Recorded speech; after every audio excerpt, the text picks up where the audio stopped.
Hi guys, the Academy has set out the rules for the Best International Feature Film category, which really starts the race for the Oscar.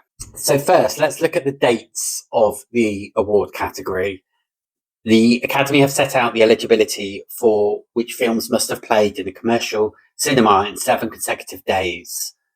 These dates are the 1st of November 2023 and the 30th of September 2024, giving almost a year of eligibility, which means there are plenty of films that have already potentially been released in cinemas, in particular within their own national cinemas, that could be their country's submission for the Oscars. The second most important date is the deadline in which countries have to select and submit their submission for the Oscars, which is 2nd of October. Between now and then, countries have to put forward their approved committee to select which film they're going to put forward for their country. Once that deadline's passed and we have a confirmed list of all the submissions, the Academy will then vote on which films will be shortlisted.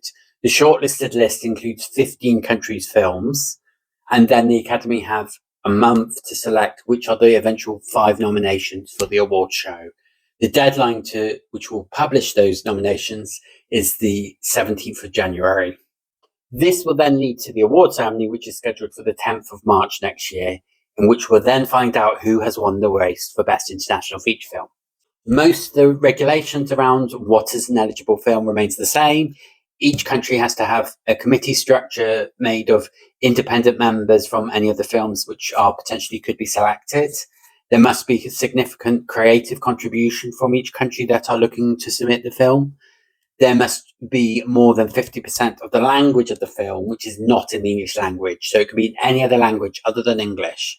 There's a slight tweak in the rules this year with any film submitted in the international category can also now be eligible for the animation category automatically as long as it meets the eligibility around animation films. This potentially could open the door for countries to submit more animation films, and maybe a bit of anime will feature more highly in Japan's submission in particular. However, Japan produces such high quality every year, I think it will be quite difficult for that to happen. The rule kind of reflects the same for the documentary category that has always existed. So really, we're going to get a mixture of feature films, documentaries, and animation as different countries' submission. And I think the bigger factor is the fact that often countries that submit animations or documentaries usually don't have a huge cinematic output that could do well in the Oscars. So I don't think it will have any material changes in the type of films being submitted in the Academy Awards. Other than that, it's pretty much a standard approach to the category. If you want to follow the race between now and March the 10th for the final award, please do continue to subscribe and like videos.